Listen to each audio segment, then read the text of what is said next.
साथीहरू हाम्रो चाहिँ यता गाउँ घरमा गाई गोरु घर जाने बेला भएपछि यसरी आफै निस्किन्छ। हस्त हुन्छ। बाई, अर्को भिडियोमा भेटौँला। के खानु परेको घरिन घर रातो लट्ठी नबोकी होइन त रातो रातो। जब रात पर्न आँट्यो नि अटेरी गर्छौ घर जानुलाई पनि।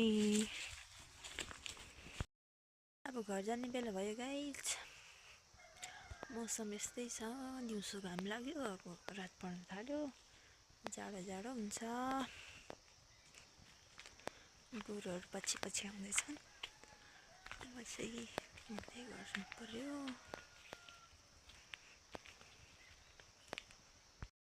बाटो यस्तै छ गाइस, उकालो ओह्रालो।